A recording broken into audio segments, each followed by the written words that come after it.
Good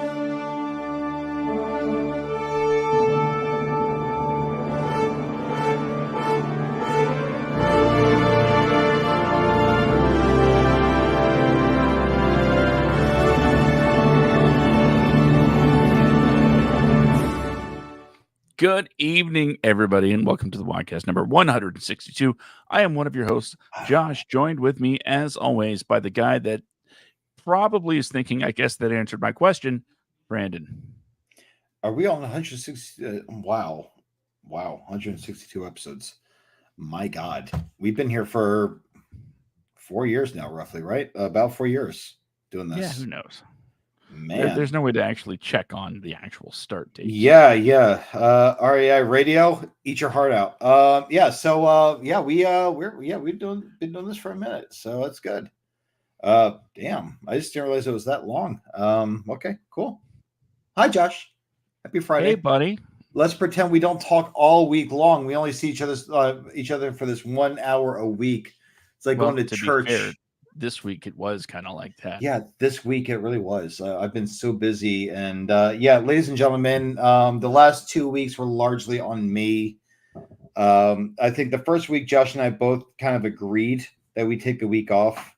Yeah, then this past week, I had a death in my family, and it was, of all people, the man in my family that really got me into my love for movies, more importantly, horror movies. My uncle Don Alexander passed away on Monday of this past week, and I just was not there on Friday. I was actually still having a relatively rough time, but I'll be right back. What's that? Oh, wow. See that? I'm talking about my trauma, and Josh just leaves the show. But yeah, so we didn't have a show the last 2 weeks.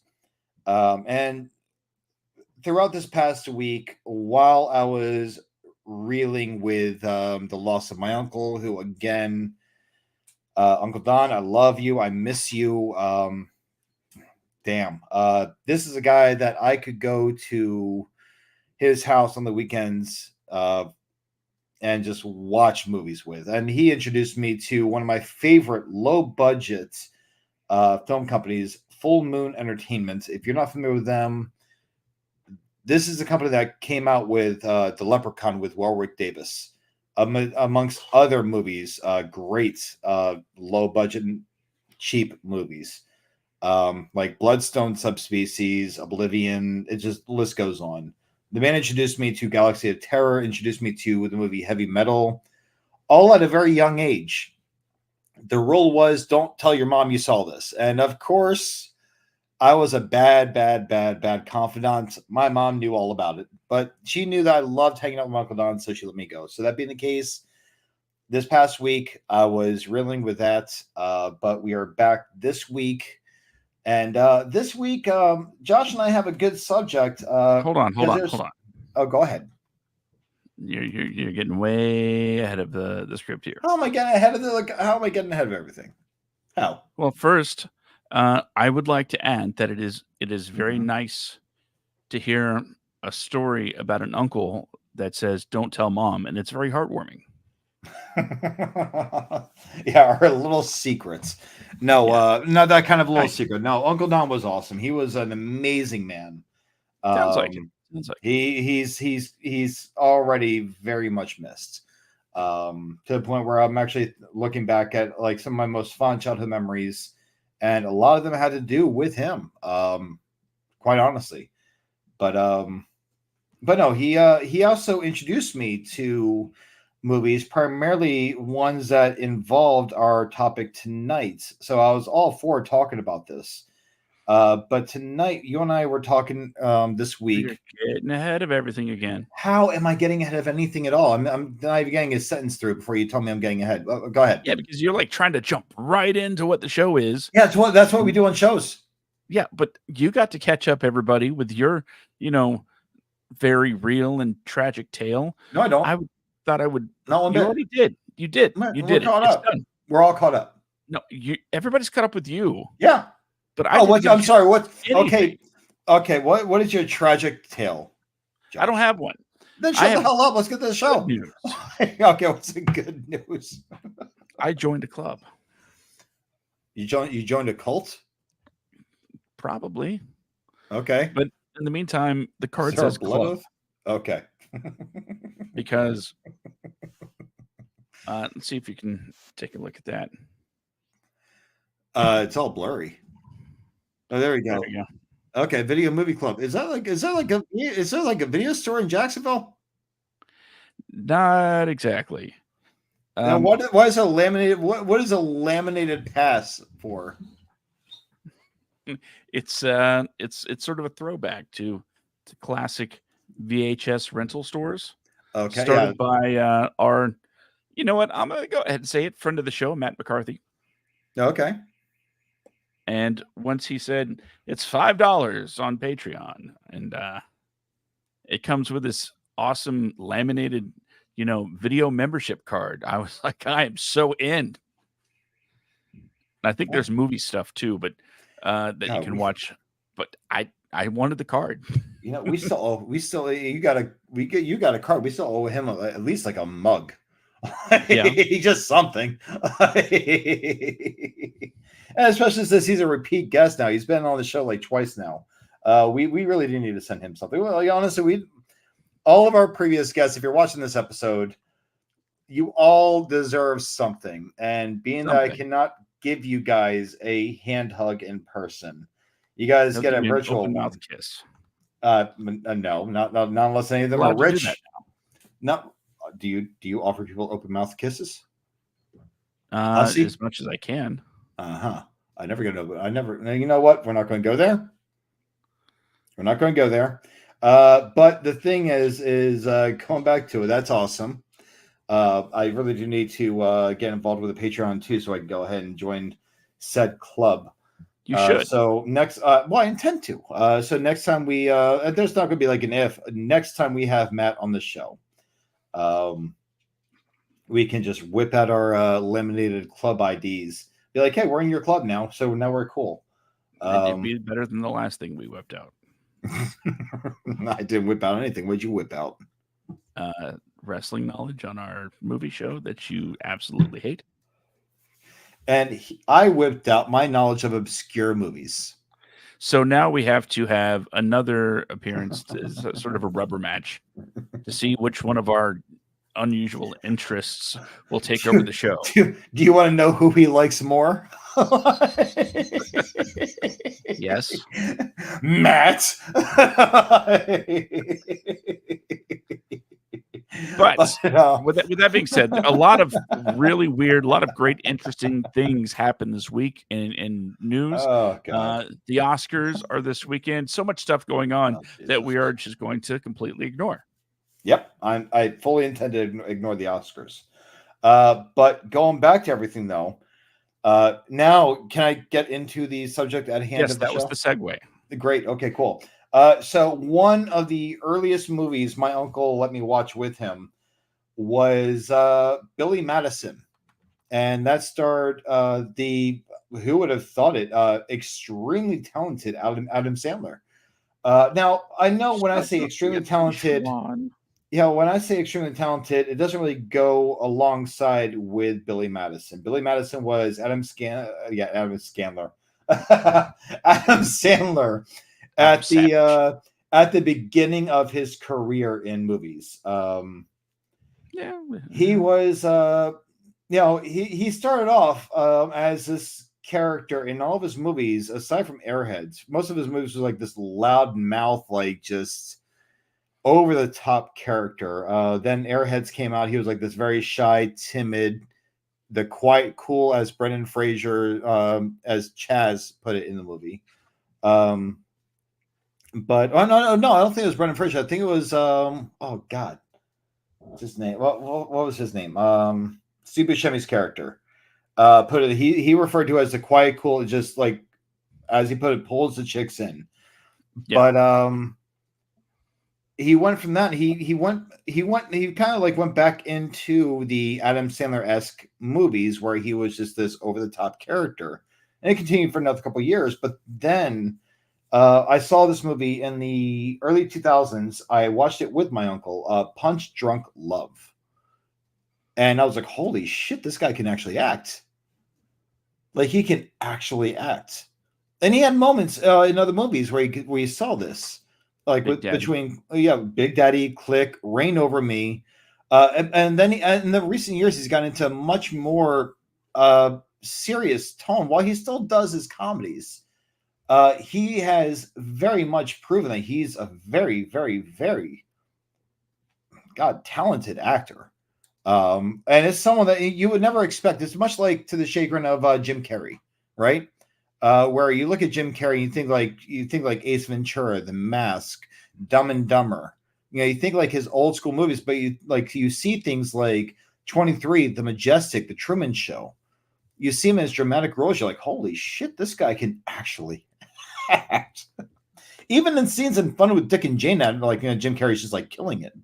But Adam Sandler, like his movies, like Christ. So our episode is dedicated towards pretty much like a deep dive into Adam Sandler's career in entertainment, because like this movie that just came on Netflix, Spaceman. Oh, excuse me. It's gotten very mixed reviews. I've seen personal friends of mine refer to it as a very pretentious movie, which I could not disagree more. I actually really did enjoy it. It's a very, very, very, very good look into isolation and loneliness, regret, bad decisions, just choosing, also known as My Life. Yeah, choosing a career over. I mean, this is neither one of our lives. Choosing career over family. I guess I could kind of go for my life. It just kind of went like sideways in the last couple of years. But it's one of those movies where it's just like, huh? It's like career. No, I never chose career. Oh, I did. That's why I moved away from Jacksonville. I chose career, but it's like then pesky little COVID happened, and then things started like looking great, and then look, a strike. That's cool. COVID, this will be over in a few weeks. The strike, this will be over in a few weeks. Yeah, another one we're over in a few weeks. But either way, Adam Sandler, the things he's done, the movies he's come out with, there are some amazing movies on both the comedic and dramatic scale that he's come out with. Some fan more of than others, but Josh, since this is like your like real idea this week, like how would you want to start this off? Like, I mean, where do you want to start with his career? Because we could talk about his start on the Cosby Show. Okay, but that's really nothing. Very minor. That was just like just like a bit scene for like an episode or maybe two. I think it wasn't much. It was just Theo's friend. Yeah, he was only in there for like a fraction of a second. It wasn't there long enough for the Jello to set. No. Yeah, and he didn't really get to enjoy Bill Cosby's barbecue sauce. So we're just going to leave that one right there. We are. He was in a couple of early movies in his career. Going Overboard. Yeah, I don't know if you called that one. His very first, I think, starring role, I believe, in a movie. Mm-hmm. Like you're talking about, I want to say early, like 1990, 1991. It was like early 90s. It wasn't the 80s, I don't think. It was, he was young. He was a baby in that one. Let's see. You know what? We can do it like this because I did forget that he was in. Remember, you worked for MTV. Remember the show Remote Control? Oh God, yes. Yeah, you're going back. You're going way back on that one, dude. Yeah. I mean, just my career at MTV was like well over like 14 years ago. So yeah. So at that point, he was in Going Overboard, and was discovered on stage by Dennis Miller. Yep. He caught Adam Sandler in L.A. and recommended him to Lorne Michaels' Saturday Night Live, Yep. which he was then hired as a writer in 1990 and became a featured player in 91. Okay. He would do original songs. You remember the Thanksgiving song? Oh yeah. And the Hanukkah song too. The Hanukkah song. Piece of shit car. Always one of my favorites. Ode to My Car is what it's called. Ode to My Car. I just that piece of shit car. Sorry. So from there, he had Shakes the Clown, if you recall that one. Yeah. Oh God. Again, a smallish role, but Adam Sandler as a clown with Bobcat Goldthwait in very early 90s. Coneheads in 93, kind of joining the SNL cast as part of that flick. It's where I learned about Soft Cell's Tainted Love Song. After that, Airheads, which you were talking about, Fraser, Buscemi, and Sandler. Yep. Still holds up. Me and the kids watched it a few weeks ago. It's such a great movie. Then he works with Steve Martin in Mixed Nuts. Yep. Yes. Kind of an overlooked movie. I was trying to think of the name of that movie. Like you said, Steve Martin. Like, oh my God, I forgot about that one. But yeah, it's another good movie. But that's after those roles, after the whole SNL thing. That's when we get into the real meat and potatoes of Adam Sandler's rise, which starts with Billy Madison. Yep. Yeah, when he So Billy Madison. What was it? Billy Madison, Happy Gilmore, I think, was next after that one. And he was still on Saturday Night Live, wasn't he? When he did those? I'm not sure when he left SNL. I know he said he was fired from SNL. But like one thing I will say about him is that he is someone that, and we'll get to this, but throughout his career, he attributes a large part of his career and his success to his friends and family. A large part of it. Yeah. I was trying to find an interview to send you so we could post on the show, where it was a speech or something where he was talking about how it was his brother that took him to his first comedy show to perform. Mm-hmm. And he was to do it. Yeah, he encouraged him to do it. He goes up there and he just bombed horribly, just failed miserably at comedy. And he was like, "Oh, my brother was trying to be nice about it, but but at the same time, my brother's like, well, you also didn't really prepare for it. It's like, so next time you're going to prepare and you'll do better." And he's like, I just did it again. Like the second time I actually wrote my jokes out. He's like, I didn't write my jokes the first time. I just went there and talked and nothing happened. He's like, maybe like one or two chuckles, but not a whole lot. But he's like, like the second time I wrote my jokes, I went there and started performing and I realized I was actually performing. I wasn't just talking. Right. And it really got him into it. And his brother, he said like a large part of his success came from that moment with his brother. But then he also had a, like as times went on, like with the more movies and the more, I hate to say it, but an entourage of actors that followed him, right? Because Adam Sandler, he's taken care of his friends over the years. They have gone on to have like, if not lucrative careers that are very much part of his production company. So it's just like, I mean, this is a man that is like just nothing but love and dedication to his friends. And I think that's awesome. Kept his friends employed. Oh yeah, and like he and Rob Schneider cannot have more different beliefs, even like on a political field. Like and I have had personal conversations about this, and my disdain towards politics and discussing them on our show. But Rob Schneider is very much a Republican, borderline conservative person, whereas Adam Sandler is not. But those two are actually, they have been friends for years amidst their differences and have discussed it in public. But Adam Sandler has gone on like Rob Schneider's career. I want to say he would not have one if it weren't for Adam Sandler. But no, you but he's really not. He's not a leading man person. That's an Adam Sandler, I want to say, stooge to me.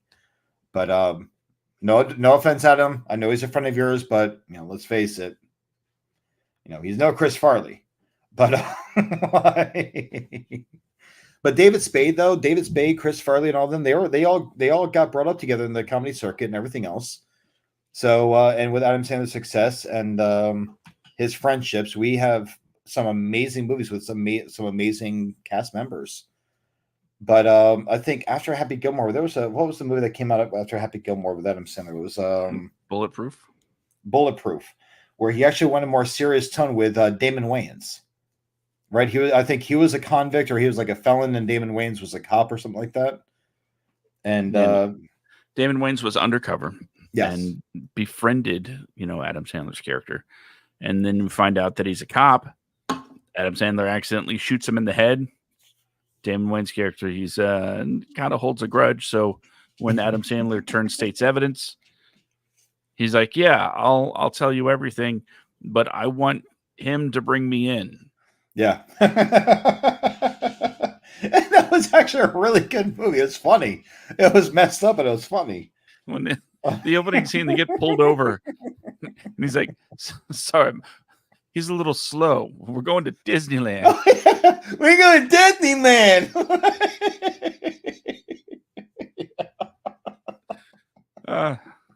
Oh God.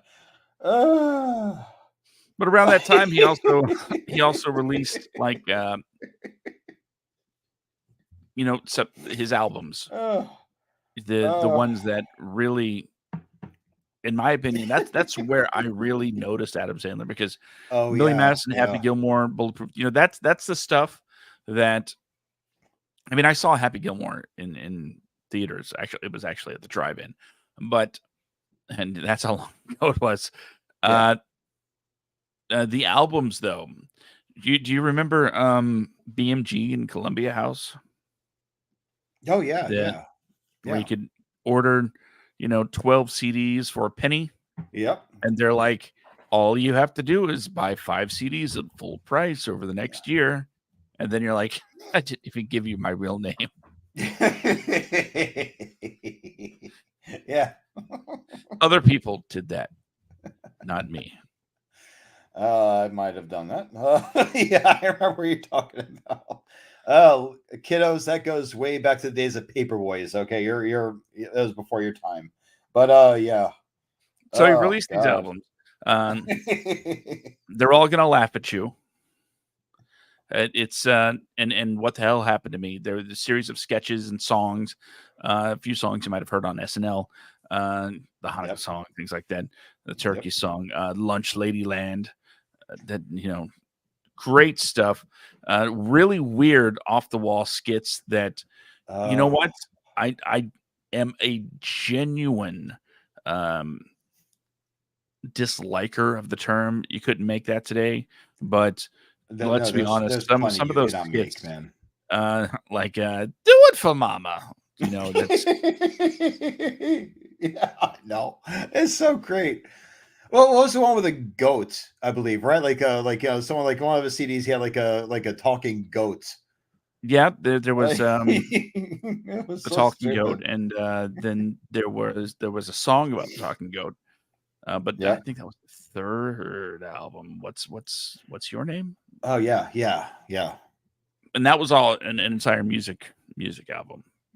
But it's like, thing is like, he has these albums, and these were top performing, ladies and gentlemen. These things were not just little comedy albums. This man, he went platinum with his albums. He sold sketch comedy on. Imagine how hard that would be to do sketch comedy on a CD, or I'm sorry, not CD, just like a cassette tape, on any kind of album. But I want to say 1996 is where he started kind of coming out more, because I think Billy Madison was 95, Happy Gilmore was 96. And same, then Bulletproof and Bulletproof, yeah, you had both of them. That would be like 2 more years before we got one. I think Adam Sandler's first movie in 98 was Wedding Singer, because I was still I was in middle school when that came out. The really big coup here is he was cast as a lead against Drew Barrymore or with Drew Barrymore. Oh yeah. So that kind of legitimized a little bit of a rom-com thing.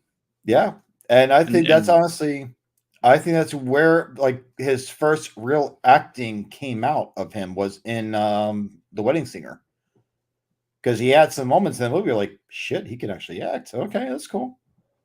Like, just all right. You kind of sense even amidst the comedy in that movie. There were scenes like when he sang the song that he wrote for his ex Vanessa. He was like, just to forewarn you, I was listening to The Cure a lot when I wrote this song. It's just like that song about how he just wants to die. He got John Lovitz over in the corner. He's losing his mind, and I'm going to reap the benefits. But it's just like, but even when he was singing that song, you could see like tears in his eyes.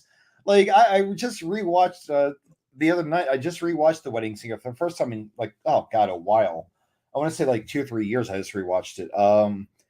And I like because you brought this up. We were talking about this on Monday. Like, ladies and gentlemen, this is how me and Josh work on our show. Okay, we discuss things, and some of them are hit, some of them are miss. And I called Josh. I think Saturday or Sunday or Monday, one of the three. I think, but I was. That was Monday. Trying to. Was it Monday? Okay, I was trying to take my mind off of everything I was going through. I was like, what's going on for the show? He's like, it's like 4 days away from what we're talking about this now. And he brings up Adam Sandler, and I'm like, that's a good idea. Like, oh, well, do a deep dive into someone since we haven't done in a while. And so I decided to watch The Wedding Singer, and I realized in The Wedding Singer, because I'm familiar with the movies that came out before that, he never really did more than be like this comedic role in his previous movies, right? Like they were all just these weird caricatures of a person. And then Bulletproof was not he wasn't the action guy. Oh yeah. No, he was still the comedic side, like sidekick in that movie. He was hysterical in that movie. But in The Wedding Singer, this is a guy that actually went through a serious situation. Went through got stood up at the altar with a woman he just wanted to spend the rest of his life with in the beginning of the movie.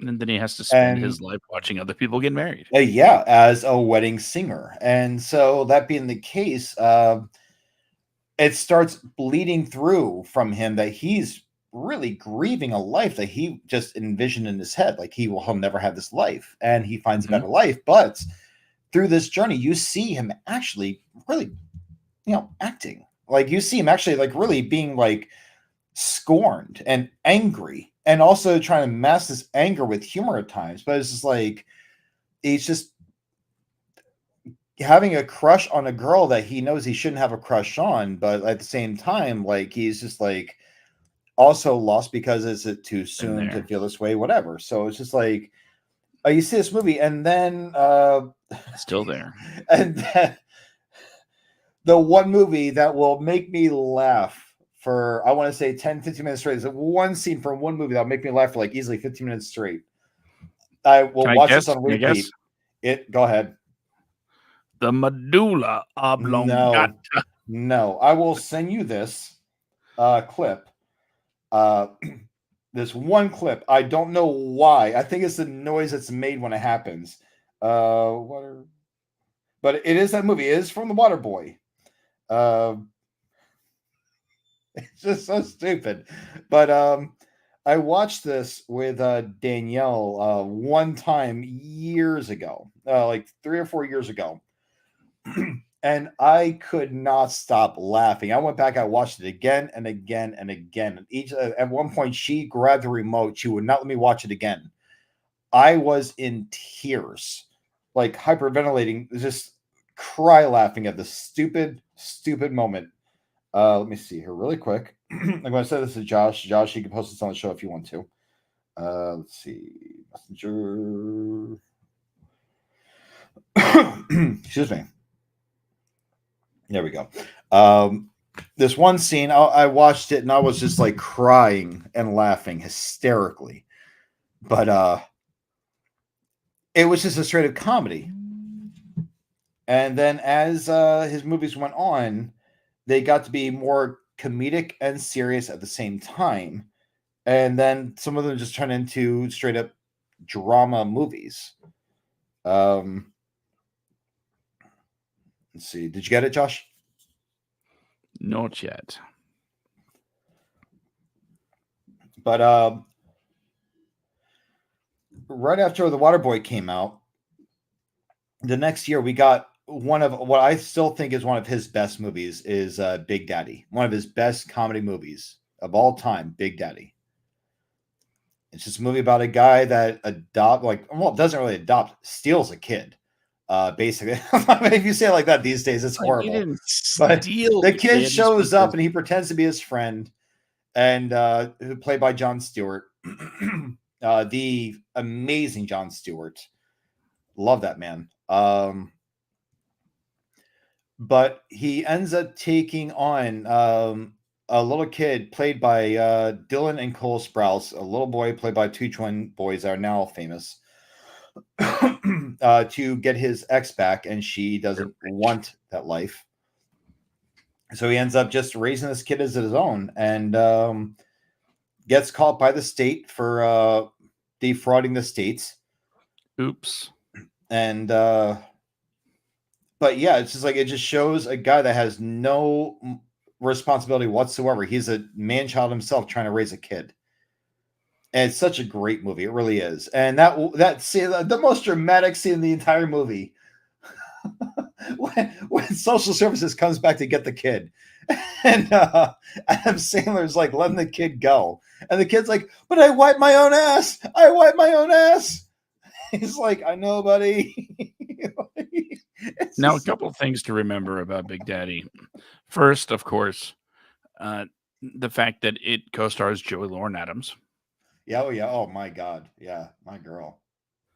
It's most of Fine-ass you woman. might know her from Chasing Amy. Mallrats. Oh yeah, that one.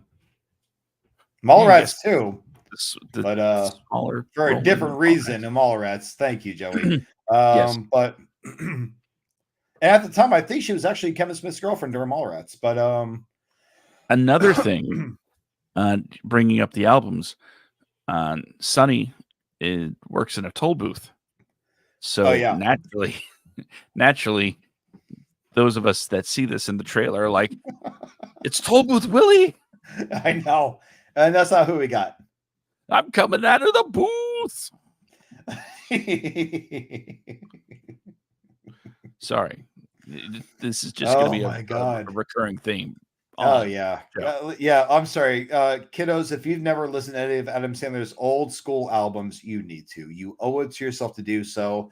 If you get offended, that's on you. Grow the hell up. Get some balls. It's just comedy. In the words of Ricky Gervais, we're all going to die someday, and there's no sequel. Just it's comedy. So, did you get the link yet? Did you get the link? No. What? Let's see real quick. I have no links. I sent you your messenger. Oh, wait. It didn't go through yet. Nothing on my end. All right. Hey, I get this link. Hold on. There you go. Okay. Yeah. But yeah, figure out how to play. You just click it. Set up now. Oh, gotcha. Okay. But yeah, both Billy Madison, not Billy Madison, I'm sorry, with Big Daddy, you had Rob Schneider and that's the other thing that I hear from people is like Rob Schneider's roles are so racist. I'm like, they're not racist. It was just comedy. It was just they really were a product of their time, but I still think they could be done today. Rob Schneider, as much as I cannot stand him, I will say his character roles are always hysterical in an Adam Sandler film.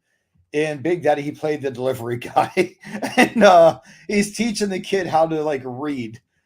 And it just transitions over to hippopotamus. It's like hip. I'm sorry, it's Rob Schneider's grown ass delivery character who doesn't speak English barely and can't read English. And he's got the word hippopotamus. And it's like hip hop. Hip Hop Anonymous? Like, damn you! You gave him the easy ones. He just storms out. Honestly, Rob Schneider was one of the best parts of that movie. I may not like him as an actor or even as a person or anything like that, or as a comedian, but I will say in Adam Sandler's movies, Rob Schneider is a pretty safe bet with what he does. He is hysterical in those movies. Except for Grown Ups. I couldn't stand him in Grown Ups. But Waterboy, you can do it. It's just such a stupid role, but You trying to play it on the show here? Yeah, I'm working on it. All right. But then I'm trying to think this should work. Okay. Okay, here we go. My favorite scene in any Adam Sandler movies, ladies and gentlemen, it's just so stupid, but it's one of my favorite scenes in any of his comedy films. So, Josh, let me know when you got it, buddy. Because there's no music in this, so there's no copyright infringement. Well, audio from a movie still counts. Why didn't you No, it doesn't. pick up for me down by the river? The truth is, I fled. I came into my office. I went under my desk. I cried. Right here. 10-year-old girl.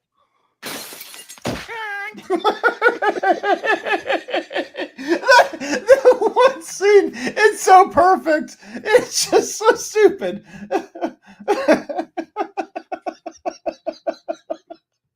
It is so dumb. Oh God! If we didn't have a show, I'd just keep watching that one scene. But it's just like, there's actually a video somewhere, Josh, where someone has the baseball hitting his head on like an hour-long loop. I've watched that for an hour, cracking up I'm sorry, I almost waste my one every single time. But moving on from.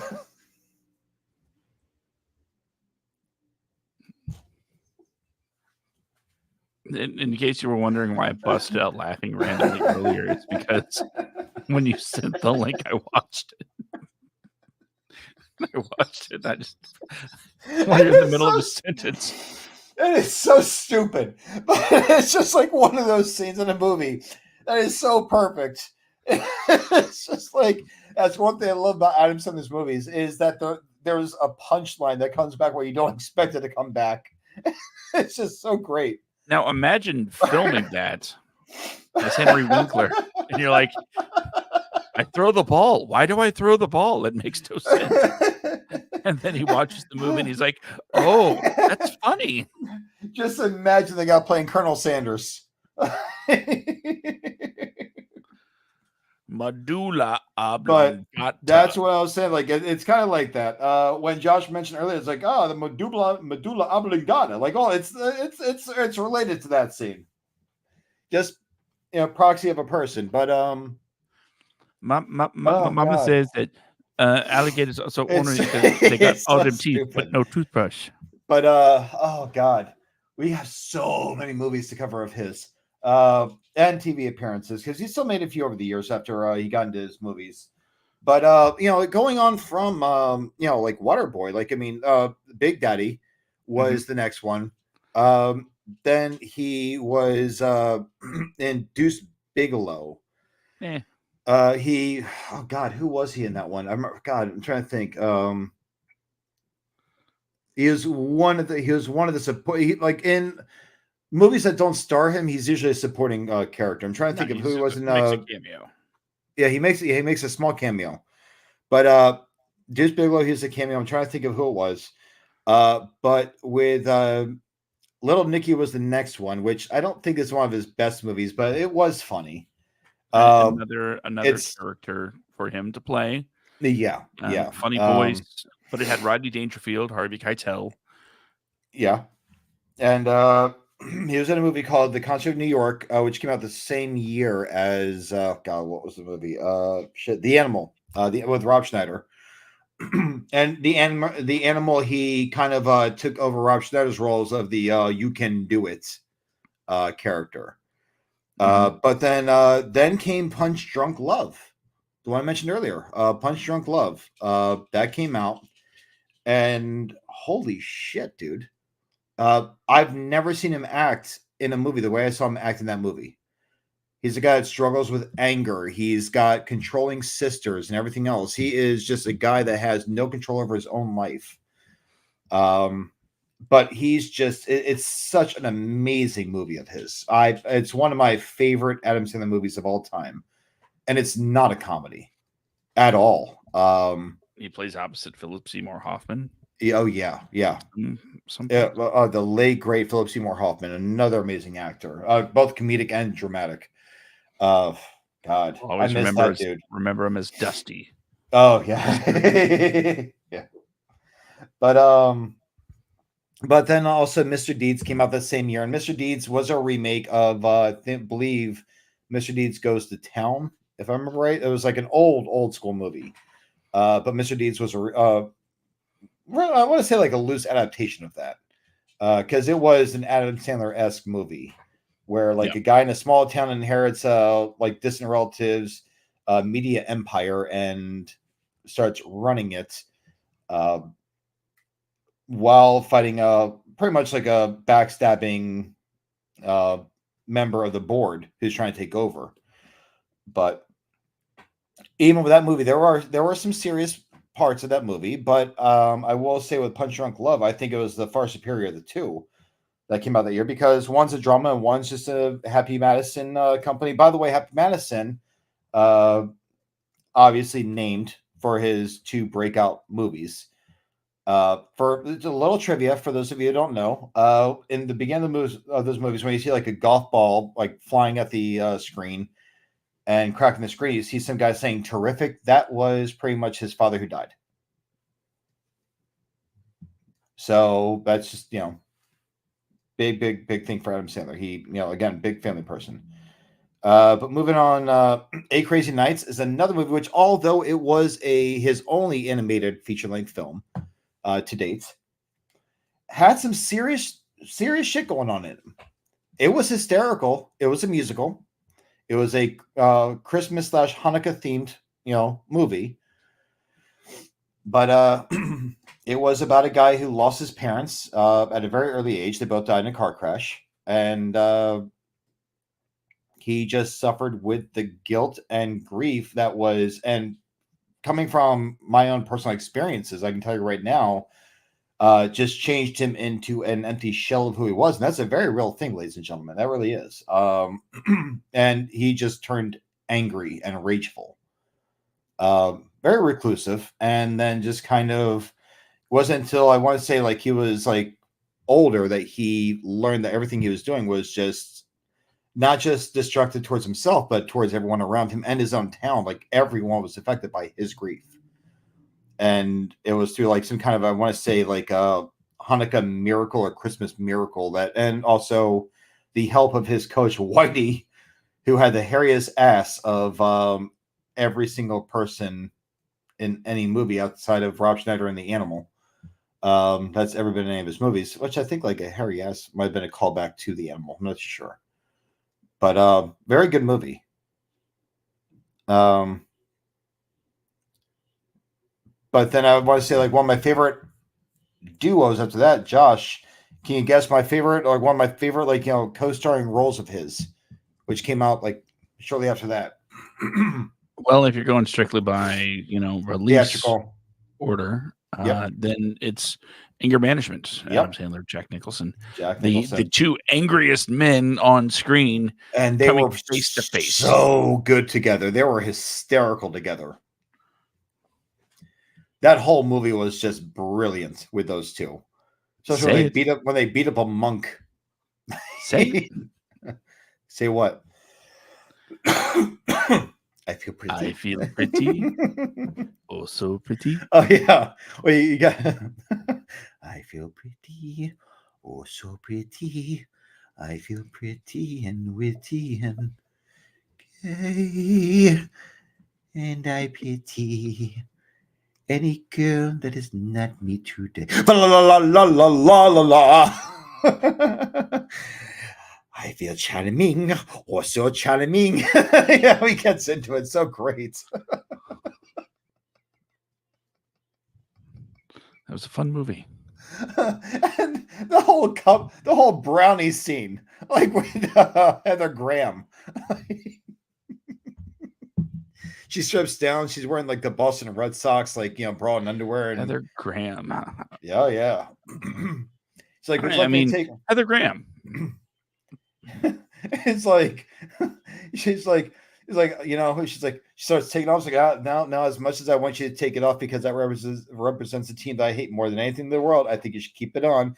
Am I not skinny enough for you? Just pack on a few pounds. Like, lady, calm down. Do you know I feel pretty? It's such a God. But it also brought back, another sort of like Sandler adoptee at the moment was John Turturro. Oh yeah, that's right. His anger buddy. As previously seen in Mr. Deeds. Yep. And very, very sneaky, sir. Oh yeah. He was great in that movie. I say that line all the time. I think you underestimate my sneakiness. I love when he's beating him with the fire the fire poker. And he's beating his foot with it. He stabs him. He's like, oh, you're sick. Why would you just joke? I didn't feel a thing, buddy. He like stabs him right to the foot. And then can we go to one of the most depressing moments in any Adam Sandler movie, which was in the next year's 51st Dates. And it was a scene where, Drew Barrymore again. It was the scene where, like, for those of you that have been living under a rock, you need to watch this movie. Drew Barrymore was in a car accident where her memory resets pretty much every day. When she goes to sleep, when she goes to sleep, whatever happened that day that she was awake, she forgets the next day. She just goes back to before the car accident. That's it. So every day to her is her dad's birthday. They're repainting the garage or whatever it was. The entire town is helping the family reset the day. So she never knows that time keeps moving forward. Yep. And somehow they keep getting the same goddamn newspapers every single day, a stack of them from like years ago. But either way, so Adam Sandler falls in love with her, finds out she doesn't remember him the next day, and the whole movie goes on where they start building this relationship, and they make it work because he spends every day making her fall in love with him again. Every single day. They go through like a new way of her falling in love with him. And one of the most depressing scenes, I watched this with my late fiancée, Judy. I watched this one scene with her, and she was just wrapped around me, crying her eyes out, and I was tearing up a little bit. It was a scene where she has a journal of everything that reminds her of him and everything she experiences every single day. And what she starts doing is, because she thinks she's holding him back from living his life, she decides to erase him from hers by ripping out every page that has him in it. And they're going through these memories together at like in front of a fire as she's ripping them out in front of him and throwing them into the fire. I'm like, damn. Like, it's such a sad scene because you can see these two people love each other so much, and she's making what I think is the ultimate sacrifice outside of like dying. It is ripping your own heart out. Absolutely ripping her own heart out to make sure that he has a future because she doesn't think she has one. And it just, that's not just how he felt. So it just went on. And it has like one of those things where it's just like she ends up teaching a art class at like a local school for people with like, I think mental health issues and memory problems and stuff like that. Funded by TB Callahan, a nice little Chris Farley callback there to Tommy Boy. But he she sees him and her jaw just drops, and she takes him into this private room where it's like just paintings of his face, and she's surprised that he's real. And he tells her this great line that never worked for me, where he's like, it looks like I'm the man of your dreams, and you're clearly it's like you're the girl of my dreams, and it looks like I'm the man of your dreams. So And they had that really great adaptation of Somewhere Over the Rainbow that Hold on, plays. hold on. Oh, go ahead. Hold on. What's up? I know where you're going to go, but I kind of want to be the one to talk about this part. Okay, go ahead. It's all you, buddy. Closing it out, ending the film with the video and the kids. Oh yeah. It's like I was going to skip that. You're right. You definitely. It's good that you took over. Yeah, dude. that, as you know, you heard, she forgets every day, and we sort of get an epilogue where they're on the boat. She wakes up and has a tape that's like, play me, and she puts in the tape and sees that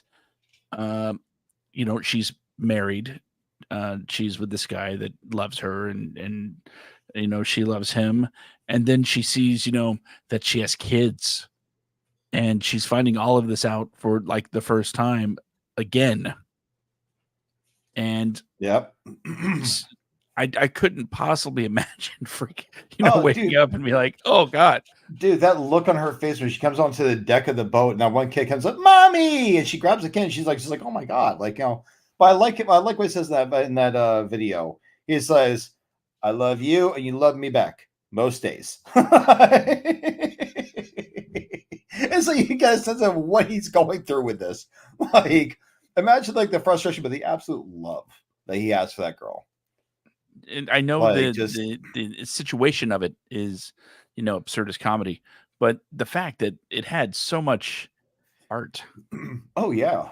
Like, I mean, like that's what I like about his, like some of his comedy movies. Like there's a ton of it in his movies.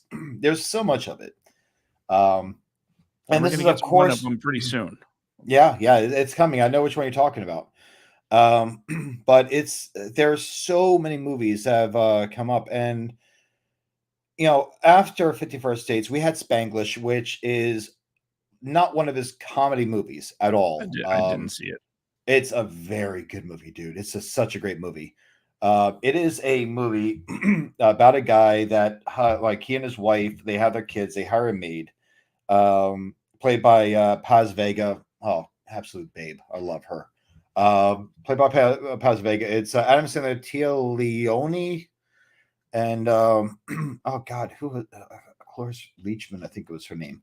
But it's such a great movie. But she doesn't speak a word of English. They bring her on, and she kind of just gradually becomes part of the family, and so on and so forth. And there's like some trials and tribulations, but they end up like really breaking down some cultural barriers in this movie. Like, see people go into this whole woke thing these days. You need to watch the movies that are like almost like 20 years old, dude. Like, I mean, these movies have been like talking about these differences for God, decades, man. Like, these go back like 40, 50, 60 years. Like, there are movies that like discuss this stuff, but Spanglish was such a great movie. But the year after Spanglish came I don't think it was a remake. I think it was more of a distant sequel, The Longest Yard, with Adam Sandler and Burt Reynolds. The late Burt Reynolds. Where, Adam Sandler. I love the opening scene where he gets arrested. Josh, you've seen that, right? The Longest Yard? I've seen it many times. Okay. So the opening scene when he gets arrested, right? When he's drunk driving and everything else, the cops show up and then you got the really short cop. And he's like, hey, Frodo, don't you get short with me. The cop's like, that's all the cops kind of like agree with him that he does look like a hobbit, whatever. But, you go like, you go to these movies where it's just like, he gets into these like hysterical situations. Then you go on to the next year. Is it next year? Let me see. Hold on. There's a little factoid for The Longest Yard I want to throw out there. Okay. Because you probably already know it was filled with a bunch of wrestlers.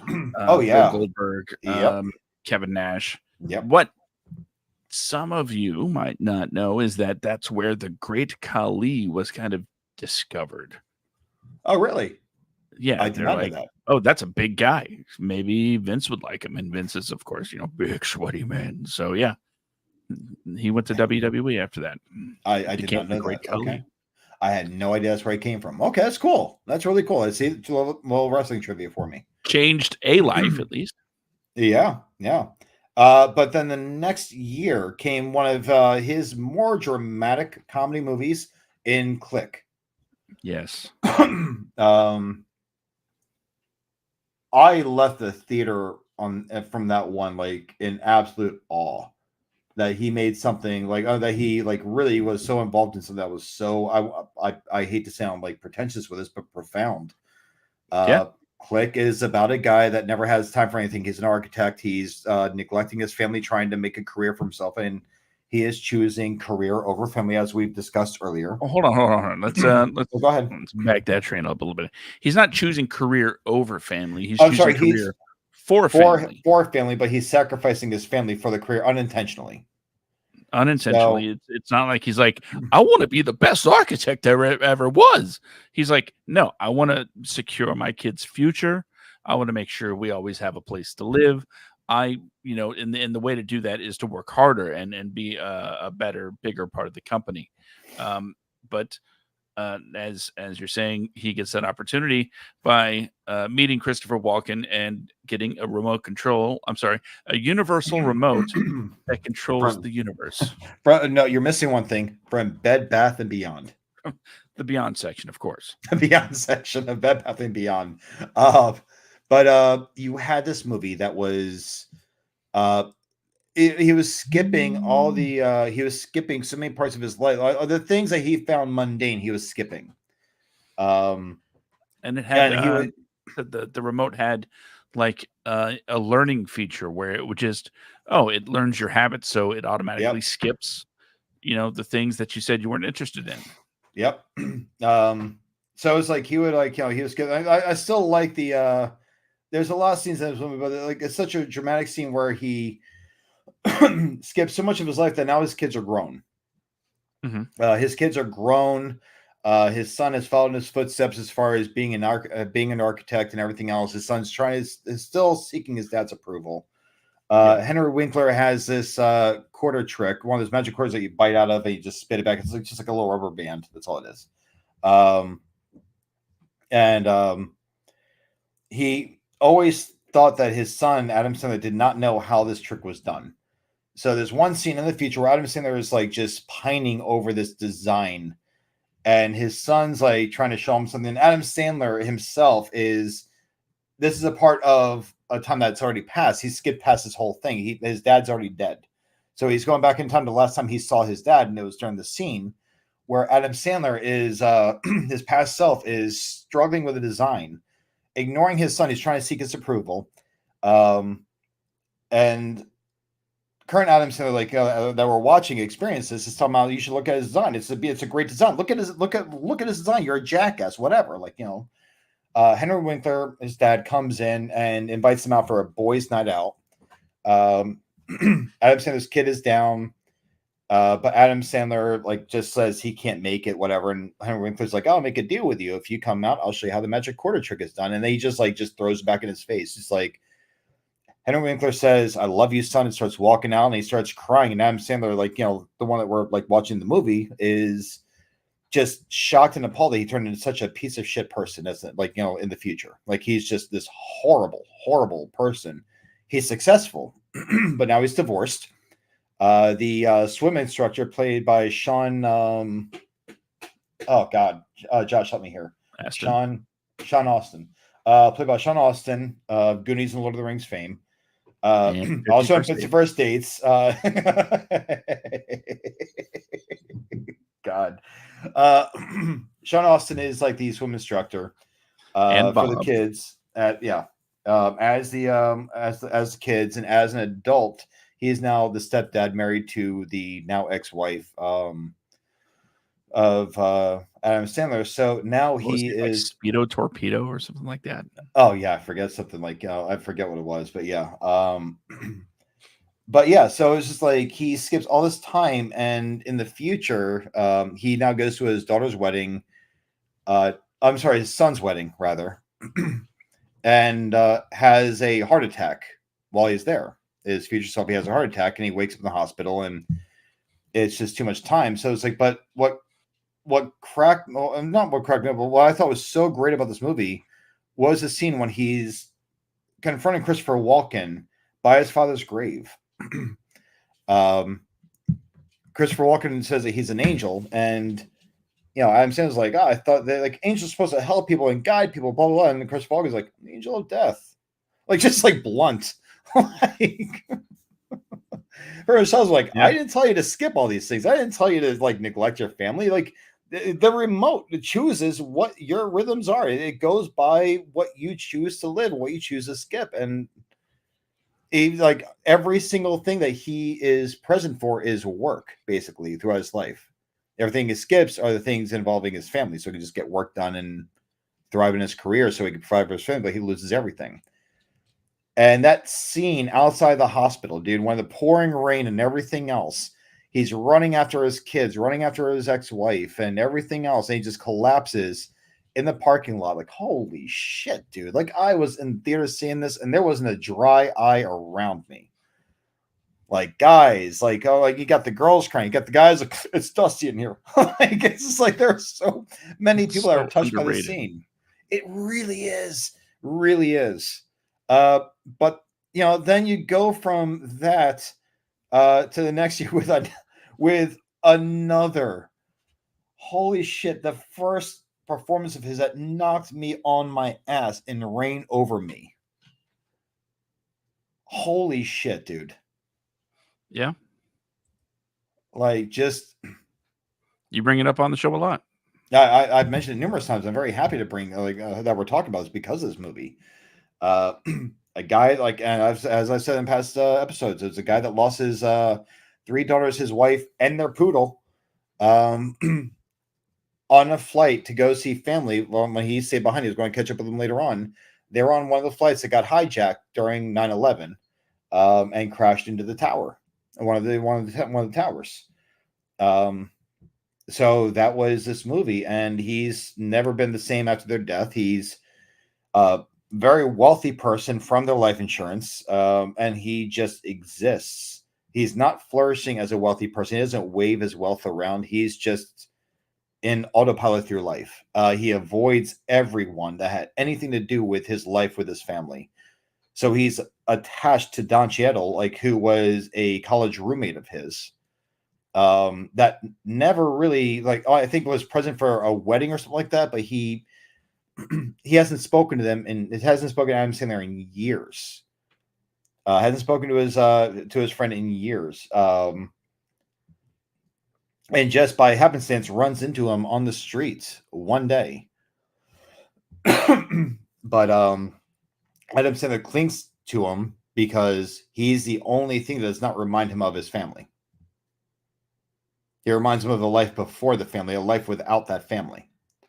So throughout the movie, you see this person in Don Cheadle who is struggling with his own family and his own stuff, to Adam Sandler who's struggling to have a life without his family, struggling with adapting to life without them.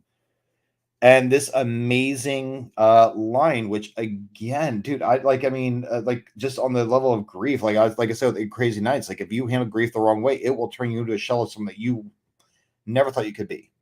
But he says to his late wife's parents one day after, during a court case, towards the end of the movie, there's a scene where the lawyer, played by BJ Novak, slams a picture of the wife, Adam Sandler, and the kids in front of him, and he has a mental breakdown in court.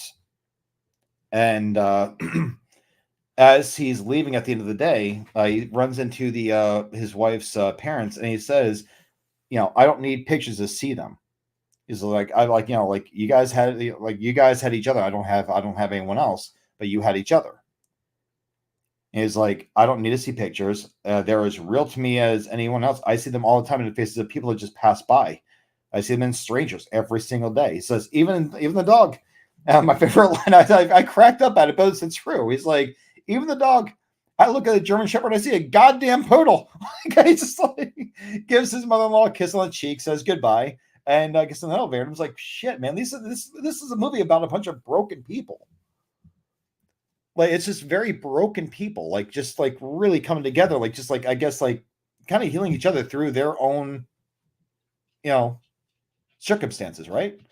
Like Don Cheadle isn't really struggling. He's not really like I say he's struggling with his family. He's not struggling with his family. He's struggling with his practice. Like he's struggling with his practice. He's not where he wanted to be. He's got like partners that do not respect him. Adam Sandler has family that doesn't really seem to respect him. They're trying to, but they don't know how to. Of all people, I may not. I hate to say it. I cannot stand her, but Jada Pinkett Smith was amazing in this movie.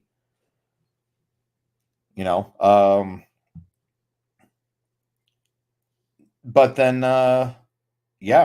Reign Over Me was like I gotta say, it's like one of his best movies of all time, still to this day. And he's had some great movies since then, but like that's just shit, Josh. Like, here's my one per episode. Fuck. Movie knocked me on my ass when I saw it. Like I was bawling my eyes out coming out of the theaters. I think that was 2007, I believe it came out, right? Let me see. Yeah, that was 2007, and I think yep, this is where we should wrap it. So we covered essentially 16 years of Adam Sandler's career with another 16 plus, I guess 17, whatever's coming. Well, we can always do a part. We can always do a part 2 next week. Yeah, we're gonna have to do a part 2. Part 2. We made it literally halfway through his career, and we haven't even talked about, his producing roles, his writing roles. It's I know. So he's done so much. It's so prolific. He I think I read an article to where due to his deals that he's made with Netflix, he's become the highest paid actor in Hollywood. I wouldn't doubt it. It's like it just goes on. But one thing I will say about like 2007. Let's just wrap it up with 2007. Okay. We'll cut out to this year. I think we should end it with Reign Over Me. Are you sure? Because there was another movie in 2007. I know, and it was a polar opposite kind of movie. Exactly. That's why I'm like, let's end it with something really great. Okay, and then we can pick it up same year. Okay. with something that's so outdated. Still good. Still great. I mean, at the time it was kind of saying something, but that's it was such a short window. Oh my God. Okay, fine. We'll end it here. So next week, ladies and gentlemen, we'll get into part 2 of Adam Sandler's career. But in the meantime, I'm working on something that I informed Josh about, just a different form of content. While WADco Media does have its very own list program in the form of 10-2-1 with both Josh and Jen, both of which do an amazing job. Again, sometime. So hopefully, which we'll have another episode at some point in the future. Yeah. I'm just saying it's a great show. It really is. It's a list show. So it's one of the show. It's our show that goes through like their top 10, of whatever topic of the week. So I am going to try to do something like that, but more in like a video format. I sent a video to Josh. He likes it. I'm going to touch it up a little bit before posting it. I just have to get the time to do it. But it is something where I'm excited to start trying to do more of these things for not just the WADcast or 10-2-1, but for WADco Media in general.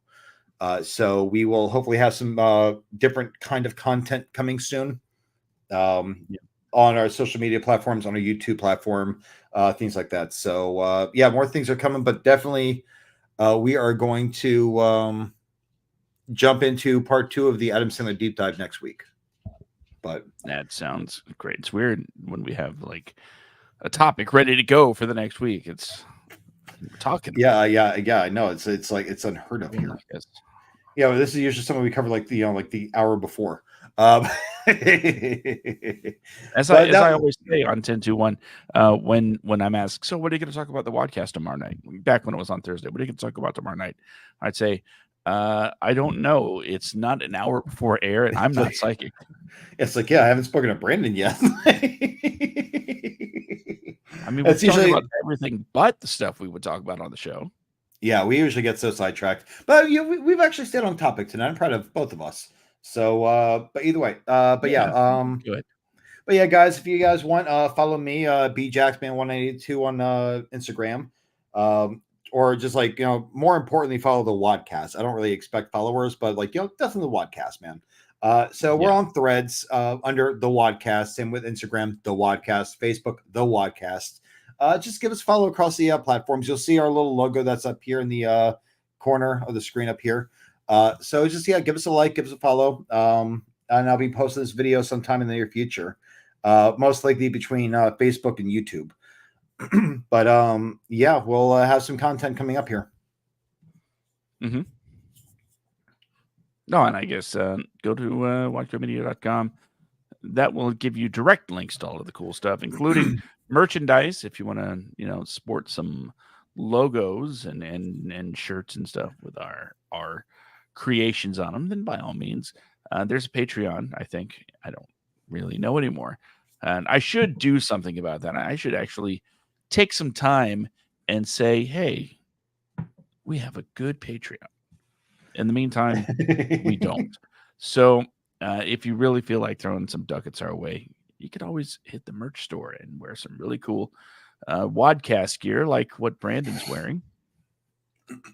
Model it. Oh, yeah. Right there. Boy. Sorry.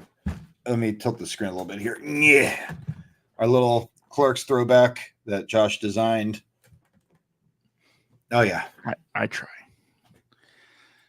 So in the meantime, you know what that means, kids. It's the time we get to irritate Brandon the most.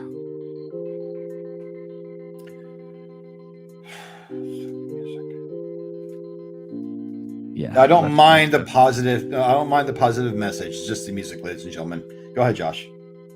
I left that pregnant pause in there so you could all hear Brandon's exasperation at the music. Go ahead. Well, we close in each and every episode of the podcast with a simple message for all of you. And it goes like this. The only thing standing between you and your dreams is you. There are a million different jobs out there that you could have, a million different ways to create. But the thing is, if you're not taking any steps to get there, then you're not really doing anything, are you?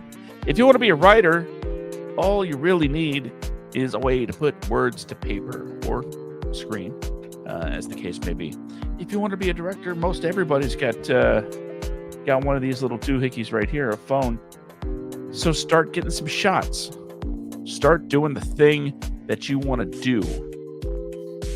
Acting. Get some words to say and start saying them. And then emote with them. Do the thing, people. I started painting a couple weeks ago. Do I know how to paint? No. But I did it. Will I get better at it? Probably not. No. But I'm not going to stop. And maybe one day I'll have something that resembles a thing. The point is, you got to keep trying. You got to start trying. Because if you don't, somebody else will. But I think the goal is to get your ideas out there. So that's it. This has been the WADcast episode number 162. I've been Josh. That's been Brandon. We are here pretty much each and every week to talk about writers, actors, directors, and all of those wonderful things in between when it comes to making all of the things that you love to watch. And yeah, that's pretty much it. So thank you all for joining us. Thank you all for listening. Thank you all for downloading. Wherever you are, listening, watching, whatever to this, comment, like, things, stuff. I don't know. I'm tired. Let's get out of here. So